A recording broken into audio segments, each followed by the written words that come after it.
안녕하세요. 자, 오늘은 강박에 의한 의사표시죠. 페이지 221페이지입니다.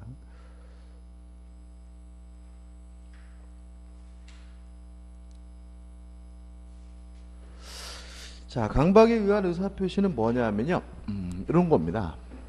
강박, 해악을 고지했고요. 그것으로 인해서 공포심이 일어나고요. 공포심에 의해서 일정한 의사를 표시하면 요게 강박에 의한 의사표시입니다. 근데 강박이라는 말이 뭐 해악을 고지한다 뭐 이런 말인데 쉬운 말로 하면 협박 이렇게 생각해도 괜찮아요. 협박. 그래서 협박을 해가지고 공포심이 일어났고 그 공포심에서 일정한 의사표시라면 이게 뭐죠? 강박에 의한 의사표시가 되는데요. 요건은 이렇습니다. 첫째, 강박에 의한 의사표시가 되려면 강박, 협박이 존재해야 된다. 근데 요 강박이 꼭 적극적인 행위에 되는 건 아니거든요. 그러니까 예를 들어 가지고 뭐 웃는 것도 때에 따라서는 강박이 될 수가 있어요. 예를 들어 가지고 박근혜 대통령하고 이재용 삼성전자 부회장하고 그 쟁점이 뭐냐면 특히 이재용 회장은 자기가 박근혜 대통령의 강박에 의해서 돈을 줬다는 거죠. 70억인가 얼마를. 그러면 만약에 이재용 회장의 그 주장이 받아들여지면 이재용 부회장은 피해자인 거죠. 그죠? 박근혜 대통령의 협박에 의해서 강요에 의해서 재산을 준 거니까 그 사람은 법적으로 보호받아야 될 사람이지 범죄자는 아닌 거죠. 그러면 형사적으로는 무죄가 되고요. 민사적으로는 강박에 의한 의사표시로서 취소하고 그 준 돈을 박근혜 대통령한테 뭐죠? 되돌려 받을 수 있게 이렇게 되는 거고요. 검찰 측의 주장은 강박이 아니라 이재용 회장이 어떤 경제적 이익을 위해서 뇌물을 준 거다 이렇게 주장하는 거거든요. 그래서 만약 여기서 그 박근혜 대통령이 뭐 이렇게 얘기 보면은 뭐 그러잖아요. 이렇게 단독 면담을 해가지고 좋은 일 하게 돈 좀 많이 좀 주세요 이렇게 얘기했다는 거죠. 근데 이재용 회장 측은 뭐냐면 그게 이제 어떤 그 공포심을 느끼게 했다. 당시 만약에 돈을 안 주면 삼성 망할 줄 알아 이런 식의 분위기였다 이렇게 느꼈다는 거거든요. 아무튼 강박 자체가 어떠한 적극적 행위에 되는 건 아니에요. 근데 문제는 뭐냐면 강박이 너무 지나쳐 가지고 의사 결정의 자유가 완전 박탈된 상태로 평가된다면 이때는 뭐가 되냐면 아예 무효가 된다는 것이 우리 판례의 입장입니다. 다시 말하면 이런 거죠. 누가 몽둥이를 들고 아저씨 3만 원만 줘 그러면 제가 두드려 맞을까 봐 무섭지만 공포심을 느끼지만 그래도 뭐죠? 고민을 한다는 거죠. 맞을까? 돈을 줄까? 그건 뭐죠? 강박에 의한 의사표시니까 취소할 수가 있는데 만약에 그놈이 몽둥이를 들고 있는 게 아니라 사심이 칼을 들고 있다면 그때는 고민이 안 된다는 거예요.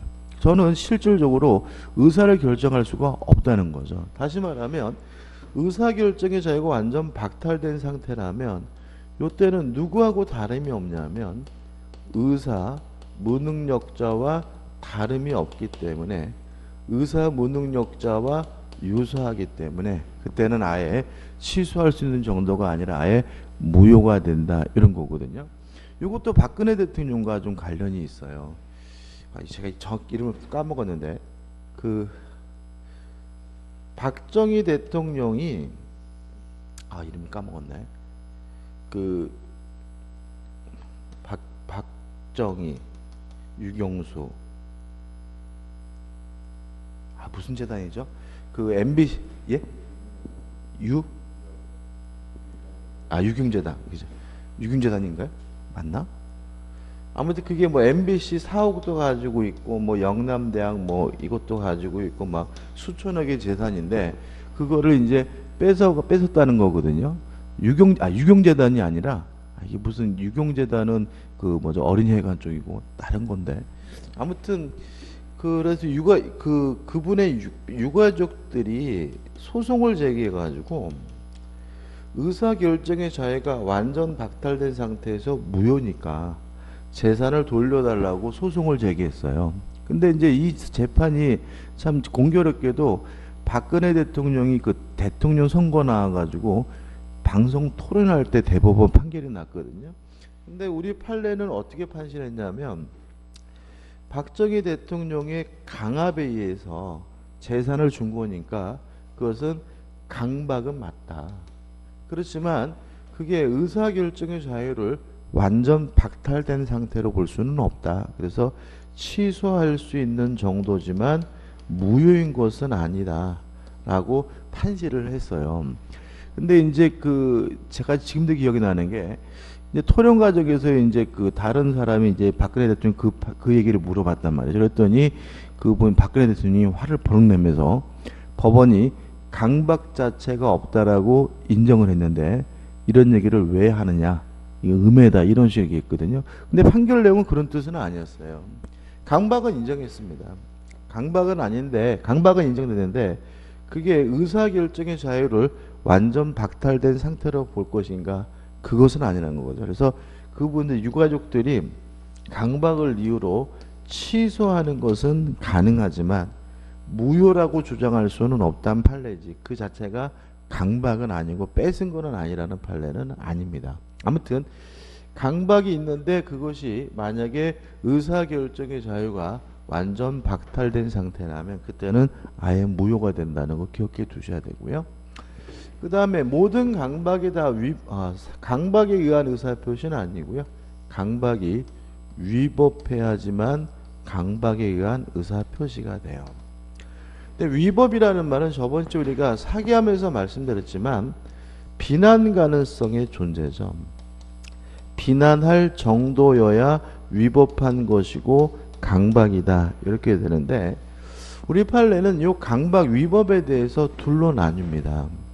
첫째, 행위나 수단이 부당하다면 그것이 정당한 이익을 취득할 목적이었더라도 위법하다고 보고요. 반대로 행위나 수단이 정당하더라도 그것이 부정한 이익을 취득할 목적이었다면 위법하고 강박이라는 것이 우리 판례의 입장입니다. 이게 무슨 말이냐면 우리 갑에게요 1억을 빌려줬어요. 1억을 빌려주고 빌려준 돈을 받는 것은 물론 뭐죠? 정당한 이익인 거죠. 근데 문제는 1억을 빌려주고 1억을 돌려받기 위해서 우리 갑에게 뭐라 그랬냐면은 때려주겠다, 살해하겠다라고 얘기를 했다면 빌려준 돈을 받는 것은 정당한 이익이지만 뭐가 부당한 거죠? 행위나 수단이 부당하기 때문에 이것도 뭐죠? 위법한 강박이다, 이렇게 이해해야 되고요. 그 다음에 행위나 수단이 정당하더라도 부정한 이익을 취득, 이건 무슨 말이냐면 보통 정당하다고 할 때 드는 것은 뭐냐면 고소 고발입니다. 우리 갑에게 1억을 빌려주는데 안 갚아요. 그래서 너를 법원에다가 고소하겠다, 고발하겠다라고 하는 것은 국가로부터 구제를 받겠다는 거니까 그 자체는 뭐 한 거냐면 정당한 거거든요. 그래서 고소하겠다고 해서 빌려준 1억 원을 돌려받았다면 문제가 없는데 플러스 알파에서 더 뜯어냈어요. 만약에 부정한 이익을 취득할 목적이었다면 이때도 위법한 뭐가 되는 거죠? 강박이 되는 거죠. 그래서 실제로 이제 사례에서는 고소하겠다고 해가지고 합의금을 뜯어냈어요. 그럼 결국 이것이 위법한지 아닌지를 판단할 때는 합의금의 액수를 봅니다. 만약에 합의금의 액수가 정당하다, 그 정도는 받을 수 있다라고 판단된다면 이거는 뭐죠? 아무 문제 없는 거죠. 근데 만약에 고소하겠다고 해가지고 지나치게 많이 뜯어냈다, 정당하지 않다. 그럼 이때는 뭐가 되는 거죠? 위법한 강박으로 평가하게 됩니다. 그래서 부정한 이익을 취득할 행위나 수단이 정당하더라도 부정한 이익을 취득할 목적이면 위법합니다. 그 다음에 세 번째로 고의여야 됩니다. 따라서 과실로 상대방에게 공포심을 준 경우에는 강박에 의한 의사표시 될 수가 없고요. 고의여야지만 강박에 의한 의사표시가 되는데 고의는 우리 판례는 2단의 고의, 2중의 고의를 요구합니다.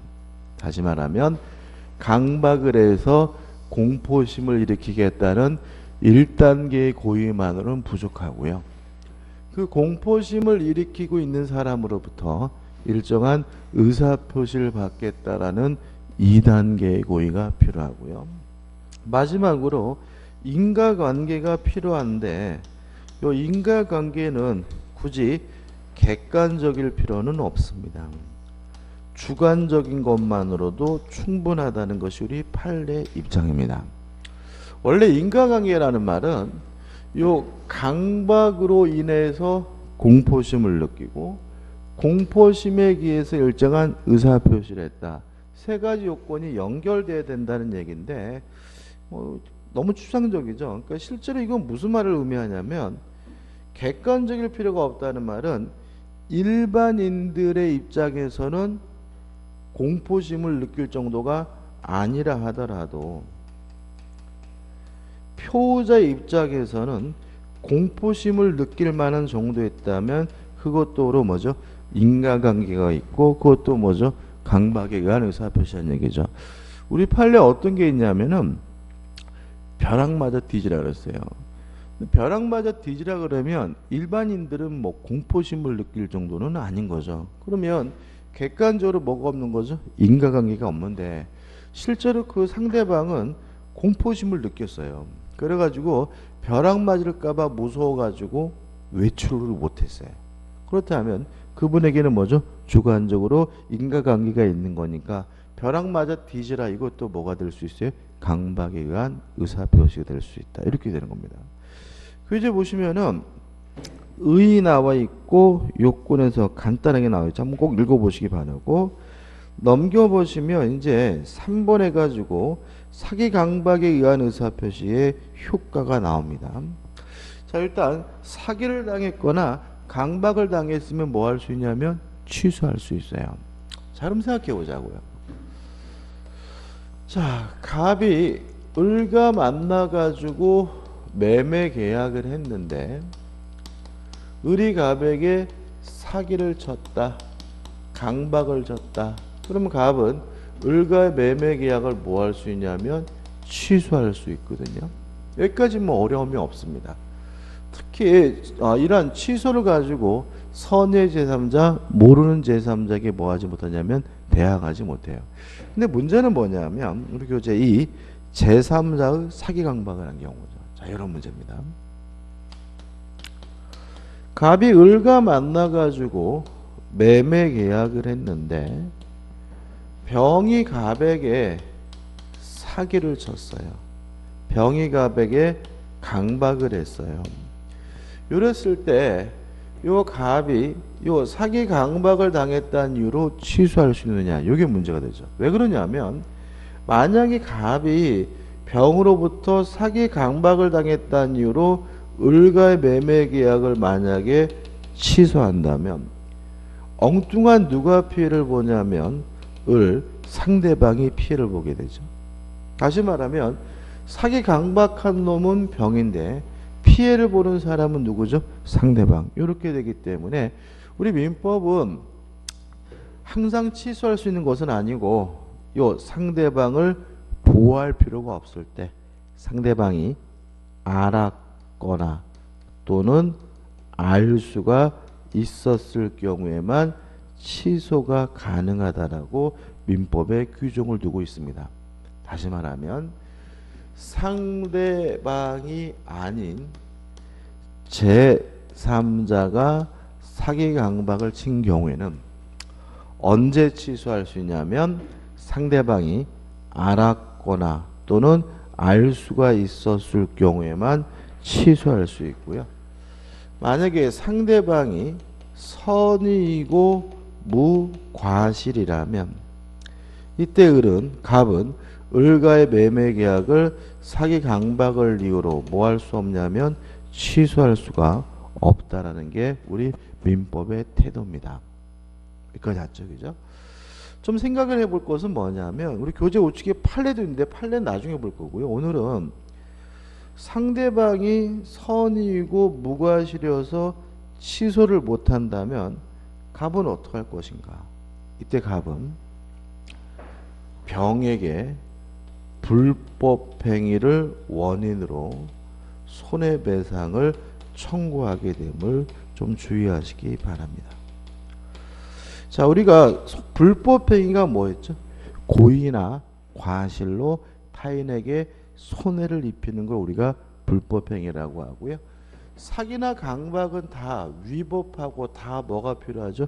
고의가 필요하니까 사기친 놈, 강박을 한 놈한테는 불법행위를 원인으로 뭐예요? 손해배상을 청구할 수 있을지언정 상대방이 선의이고 무과실인 경우에는 요 매매계약 자체를 뭐하지 못하죠? 취소하지 못한다는 거 주의하시면 됩니다. 끝입니다. 다시 한번 정리해 볼게요. 자, 사기 강박을 당했으면 원칙적으로 취소할 수 있습니다. 근데 상대방이 사기친 것이 아니라 제3자가 사기 강박을 했으면 어떻게 할 것인가? 이때는 상대방이 알았거나 또는 알 수 있어야지만 취소할 수가 있고요.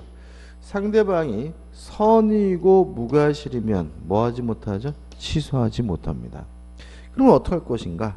사기친 놈, 강박한 놈한테 불법행위를 원인으로 뭘 청구하게 되죠? 손해배상을 청구하게 된다는 것까지만 오늘 정리하시면 됩니다. 시험에 잘 나옵니다.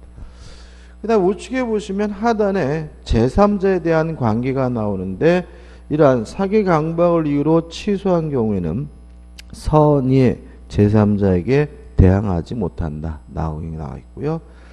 넘겨보시면 복잡하게 나와 있는데 일단은 나중에 볼 문제고 그 다음에 4번 사기 강박에 의한 규정의 적용 범위해 가지고 가장 중요한 것은 공법상 행위죠. 우리 민법은 개인과 개인 간의 관계를 규율하는 법이므로 공법상 행위에는 적용되지 않는다는 거 잊지 마시면 됩니다. 끝입니다. 자, 이제 우리가 어디로 갈 거냐면 대리로 갈 겁니다. 페이지 232페이지죠. 이 대리가요 시험에 잘 나올 뿐만 아니라 양도 좀 많은데 어려워하세요. 어려워하시는데 개념을 좀 잘 잡으셔야 돼요. 처음에 이제 대리제도 의의가 나오는데 이런 문제입니다.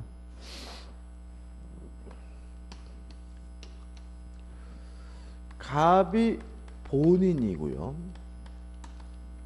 을이 대리인입니다. 대리는 뭐 하는 사람이냐면 타인을 위하여 법률 행위를 해주는 사람이에요. 예를 들어서 을이 병과 만나가지고 매매 계약을 하면 요 매매 계약은 을이 했지만 그 효과는 누구에게? 갑 본인에게 발생하게 되거든요. 예를 들어서 갑이 을에게 네가 내 대신 대전 가가지고 아파트 좀 사라 라고 대리권을 줬어요. 그래서 을이 대전에 와가지고 병과 만나서 아파트에 대한 매매 계약을 하면 매매 대금은 갑이 병에게 줘야 되는 거고요. 그죠? 또 이전 등기도 병이 갑에게 해주게 되거든요. 그럼 결국은 이 대리는 갑을 위해서 뭘 했냐면 매매 계약을 했으니까 결국은 대리인이란 타인을 위하여 뭐 해주는 사람이냐면 법률 행위를 해주는 사람이고요. 특징은 그 효과가 행위를 한 을에게 발생하는 것이 아니라 갑 본인에게 효과가 발생한다는 특징이 있는데요. 여기서 좀 생각해 볼 게 있어요. 자, 법률 행위가 뭐냐 하면 의사표시가 들어있는 적법행위가 법률행위니까 법률행위가 되려면 반드시 뭐가 필요하냐면 의사 표시가 필요하거든요. 따라서 대리인이 타인을 위하여 법률 행위를 한다는 말은 타인을 위하여 의사를 표시한다는 얘기고요. 그 다음에 의사를 표시하려면 기본적으로 뭘 해야 되냐면 의사결정을 해야 되거든요. 그래서 결국 이렇게 됩니다. 대리인이란 타인을 위하여 법률 행위를 한다는 사람 말하는 말은 스스로 의사를 결정하고요.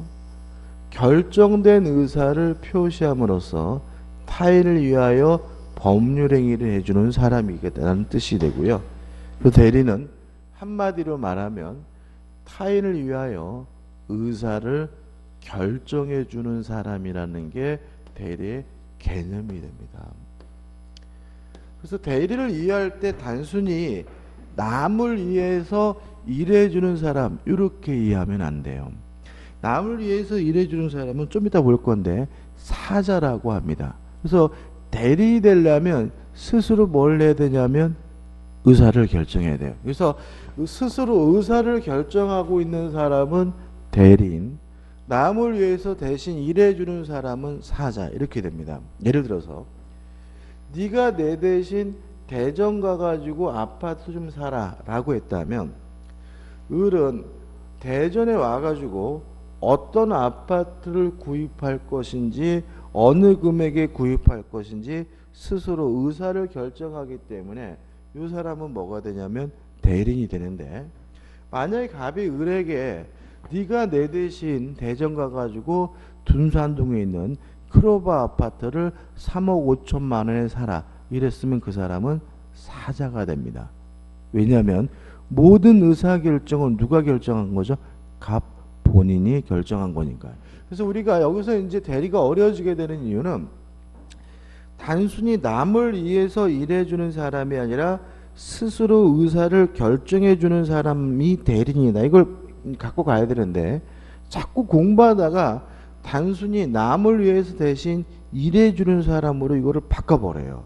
그러면 이제 내용들이 뭐죠? 굉장히 뭐죠? 이상해주는 거죠. 아무튼 대리인이 뭐냐? 타인을 위하여 뭐죠? 의사를 결정해주는 사람이다. 꼭 가져가야 되고, 그 다음에 이 대리인이 두 가지가 있어요. 법정 대리인, 법률 규정에 의해서 대리권이 주어지는 사람이 법정 대리인이고요. 임의 대리인이 대리권을 주는 행위, 수권 행위를 통해서 대리인이 되면 이 사람 우리가 뭐죠? 임의 대리인이라고 하는데, 네가 내 대신 대전 가가지고 아파트 좀 사라 그랬다면 이 사람 뭐죠? 임의 대리인이고요. 법정 대리인은 친권자나 후견인이 대표적인 뭐죠? 법정 대리인이 되고요. 그럼 여기서 뭘 할 수 있냐면 대리인의 가장 흔하고 일반적인 내용이 뭐냐면 친권자라는 사실을 알게 되는 거죠. 뭐죠? 친권자가 뭐죠? 일반적인 뭐죠? 대리인인 거죠. 그럼 우리가 개념을 이해하고자 할 때 아파트 사는 사람보다는 친권자를 생각하는 게 더 정확해요. 예를 들어서 이런 얘기죠. 딸내미가 학교 갔다 와가지고 엄마 나 아이스크림 먹어도 돼? 물어봤단 말이죠. 그럼 엄마가 뭐라 그래요? 살쪄니나 먹지 마 그러다면 여기서 뭐라 할 수 있냐면 아이스크림을 대신 먹어주는 사람이 대리인이 아니라 아이스크림 먹을지 말지 의사를 결정해주는 사람이 누구죠? 대리인이다. 이걸 알 수 있거든요. 엄마 나 게임해도 돼? 너 1시간만 게임하고 너 숙제해야 돼? 라는 말은 대신 게임을 해주는 사람이 대리인이 아니라 게임할지 숙제할지 뭐 하는 사람이죠? 의사를 결정해주는 사람이 누구예요? 대리인인 거죠. 그래서 이 의사결정이란 말이 자꾸 안 들어오면 대리인의 예로서 뭘 생각하시는 게 좋죠? 친권자를 좀 생각해 보시는 것이 좋다는 거 강조합니다. 개념이 은근히 중요합니다. 교재 보시면은 1번 대리제도의 개념 및 특징 한번 보시면 될 것 같고, 2번 대리제도의 사회적 기능해 가지고 사적 자치를 보충하기도 하고 사적 자치를 확장하기도 하는데, 사적 악재를 보충하는 것은 법정 대리인이 주로 수행하는 기능이고요. 사적 자체를 확장하는 것은 뭐죠? 임의 대리인이 수행하는 기능인 거죠. 이해되시나요? 자, 법정 대리는 일반적으로 친권자나 후견인이거든요. 그러면 본인은 누가 되냐면 미성년자, 피한정 후견인, 피성년 후견이잖아요. 좀 능력이 뭐 하신 분들이죠? 부족하신 분들이잖아요. 그럼 결국 법정 대리는 요 갑의 능력을 뭐 하는 거예요? 보충해 주는 거죠. 사적 자체를 보충하는 거고. 그 다음에 임의 대리는 네가 내 대신 대전 가서 아파트 좀 살래 이렇게 얘기했으면 이 사람이 뭐죠? 임의 대리니까 결국은 임의 대리를 이용한다면 대전에 앉아 있으면서도 제주도에 있는 땅을 뭐 할 수 있어요? 살 수가 있는 거잖아요. 그러면 하고자 할 수 있는 일을 뭐죠? 좀 폭넓게 할 수 있으니까 임의 대리는 사적 자체를 확장한다. 이런 말이 나오죠. 그 다음에 3번 대리가 인정되는 범위입니다. 대리는 원칙적으로 법률행위에 한해서만 허용이 됩니다. 왜냐하면 대리는 타인을 위하여 의사를 결정하는 사람이니까 의사표시가 들어있는 뭐에 대해서만요? 법률행위에 대해서만 허용이 되는 거죠. 나머지 것들은 의사표시가 들어있지 않으니까 의사결정할 일이 없기 때문에 대리가 허용되지 않습니다. 다만 유의하실 것은 법률행위 중에서 제외되는 게 있어요. 안 되는 게 뭐냐면 가족법상 행위입니다. 자, 왜 그러냐면 대리는 타인을 위하여 뭐 하는 사람이죠? 의사를 결정하는 사람이니까 가족법상 행위, 혼인을 한다, 약혼한다, 이혼한다 같은 의사결정은 오로지 누구만 결정할 수 있어요? 자신만이 결정할 수 있는 거죠. 남이 대신 결정할 수 없는 거죠. 따라서 혼인한다, 약혼한다, 이혼한다 같은 가족법상 행위는 대리행위가 허용되지 않는다는 거 꼭 기억해 두시기 바라고요. 우측에 보시면 2번 해가지고 뭐가 나오냐면 준법률행위가 나와요. 일단 준법률행위도 의사표시가 없기 때문에 대리가 허용되지 않습니다. 다만 의사의 통지와 간념의 통지에 대해서는 대리에 관한 민법 규정이 뭐가 되냐면 유추 적용이 되거든요. 이것도 나중에 헷갈리게 되는데 중요한 건 아닙니다. 여기서 우리가 기억할 것은 뭐냐면 그냥 이렇게죠. 대리는 타인을 위하여 의사를 결정해 주는 사람이니까 의사 결정할 일이 있는 의사 표시가 있는 법률행위에 한해서만 대리가 허용되고요. 다만 유의하실 것은 가족법상 행위는 대리가 허용되지 않는다. 왜냐하면 혼인한다, 약혼한다, 이혼한다 같은 의사결정은 누구만요? 자신만이 결정할 수 있고 남이 대신 결정할 수는 없으니까요. 그 다음 우측의 중간에 2에서 대리의 삼명관계란 말이 나오는데 자, 이제부터는 등장인물이 3명이기 때문에 그림을 그리게 되면 이렇게 삼각형 모양을 띠요. 그래서 삼각형 모양이다 삼명관계라는 말이 나오는데 그리면 놓고 그 다음에 대리의 종류 해가지고 1번 임의대리, 법정대리가 나옵니다. 다시 말씀드리면 친권자나 후견인처럼 법률 규정에 의해서 대리권이 주어지면 법정대리인이고요. 네가 내 대신 대전 가서 아파트 좀 살래? 수권행위를 통해서 대리권이 주어지면 이걸 우리가 뭐죠? 임의대리인이라고 한다. 그 다음 하단에 능동대리, 수동대리가 나오는데요. 일단 능동대리라는 것은 대리인이 의사표시를 하는 대리가 뭐죠? 능동대리고 상대방이 하는 의사표시를 받는 것은 뭐냐면 수동대리예요. 근데 여기서 우리가 좀 체크할 것은 뭐냐면 수동대리는 대리의 본질에 반합니다. 왜냐하면 대리는 타인을 위하여 의사를 결정하는 사람이기 때문에 의사표시를 하는 능동대리를 하는 사람인 거죠. 수동 대리는 상대방이 한 의사 표시를 뭐 할 뿐이에요? 받을 뿐이니까 실질적으로 대리인이 뭘 안 하냐면 의사결정을 안 하고 있다는 거죠. 그럼 어떻게 이해하셔야 되냐면 대리는 타인을 위하여 의사를 결정하는 사람이니까 뭐 하는 사람이냐면 능동 대리를 하는 사람이다. 다만 부수적으로 상대방으로부터 의사 표시를 받는 것도 가능하다. 주된 게 뭐냐면 능동 대리, 수동 대리는 뭐죠? 부수적이고 종된 것이라는 거 주의하시면 됩니다. 그 다음에 넘겨보시면 유권 대리와 무권 대리 가지고 대리인이 대리 행위를 했는데 대리권이 있으면 유권 대리, 대리권이 없으면 뭐죠?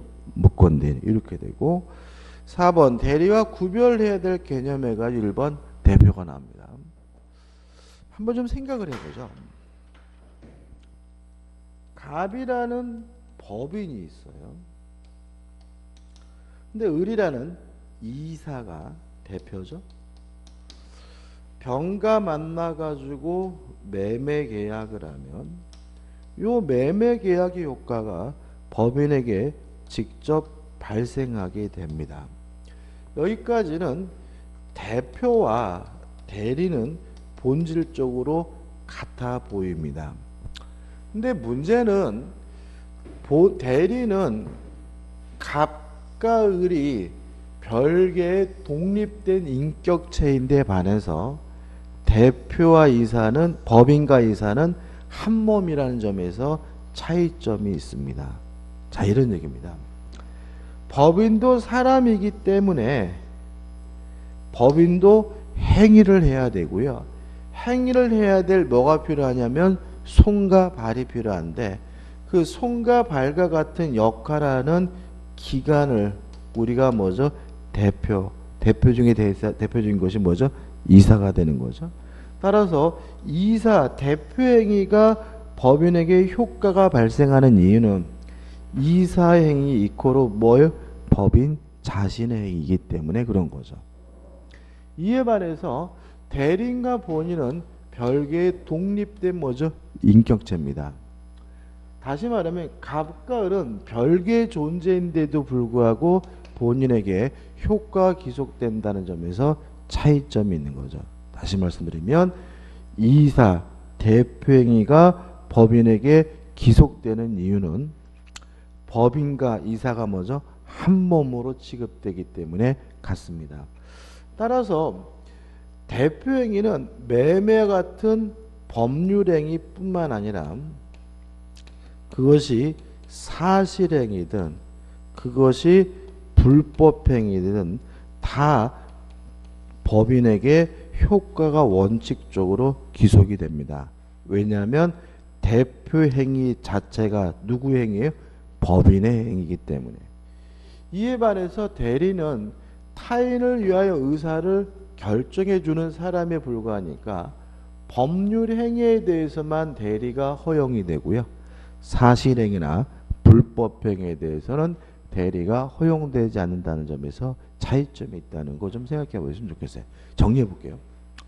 대리인이란 본인과 별개의 독립된 인격체로서 타인을 위하여 의사를 결정해 주는 사람이니까 대리는 법률 행위에 대해서만 허용됩니다. 사실행위나 불법행위에 대해서는 대리가 허용되지 않습니다.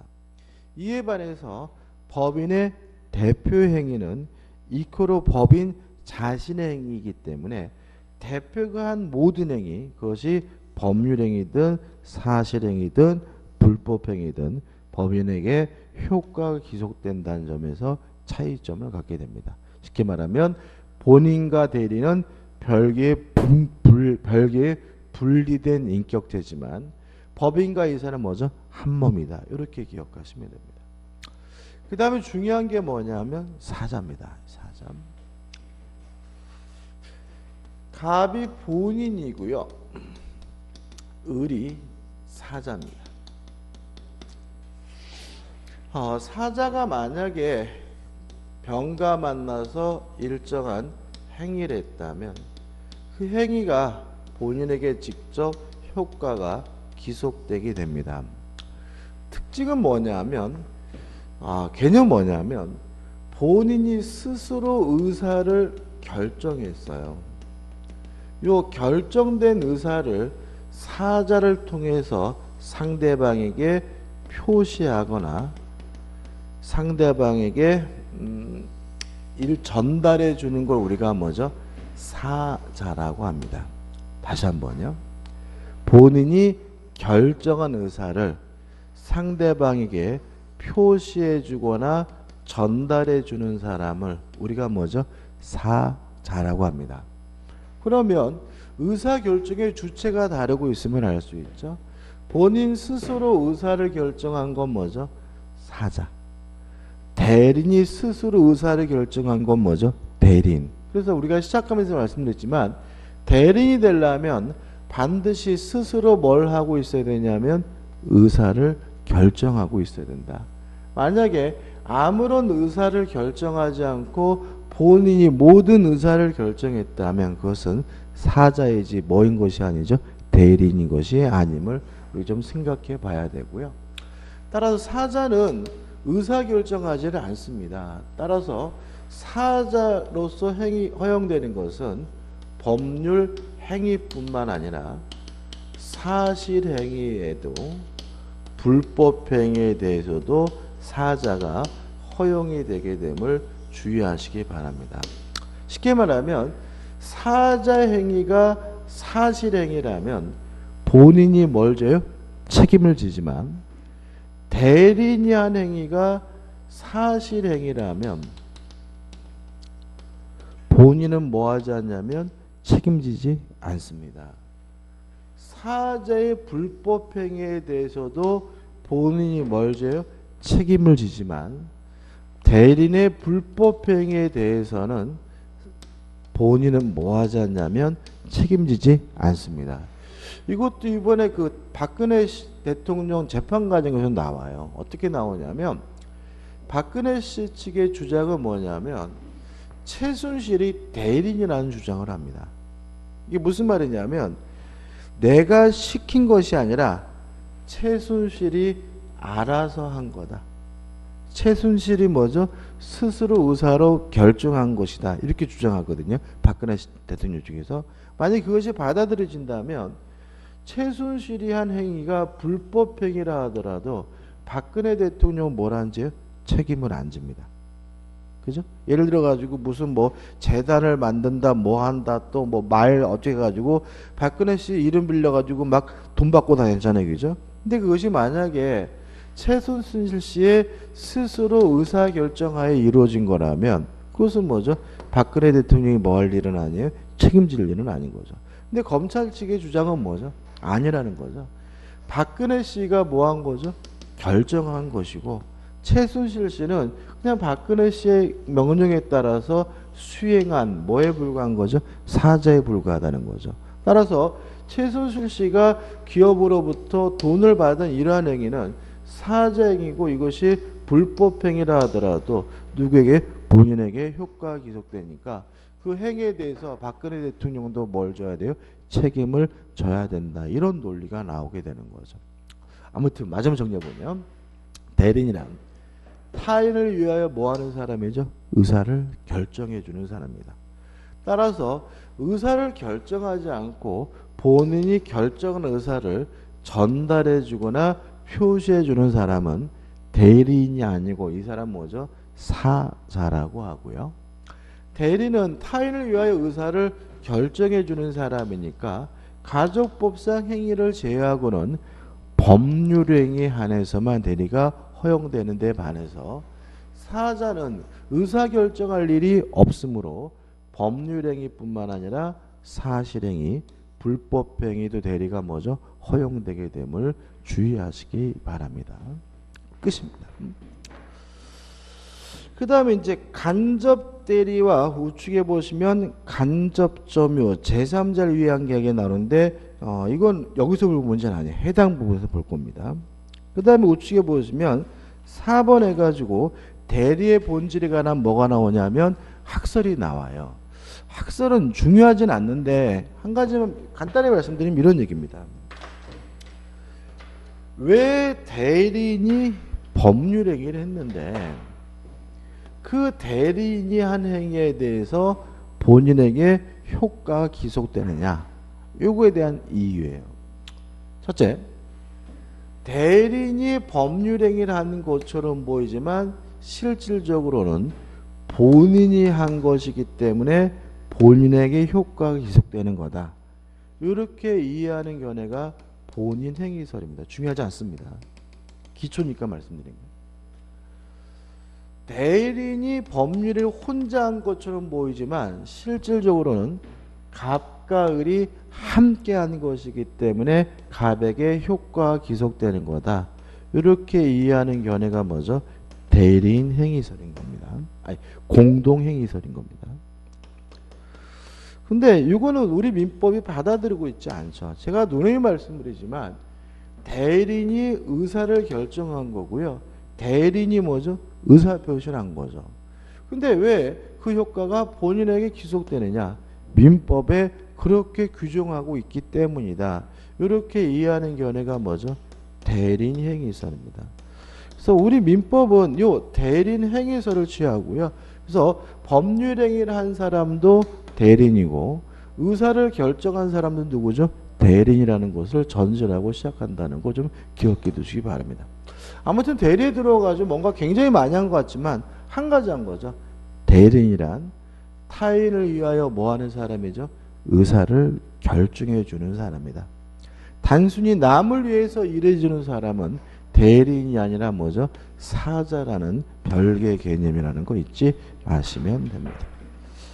그 다음에 넘겨보시면 236페이지 대리행위 가지고 현명주의가 나오는데 이것도 시작하면 시간이 많이 걸리니까 좀 쉬었다가 보도록 하겠습니다.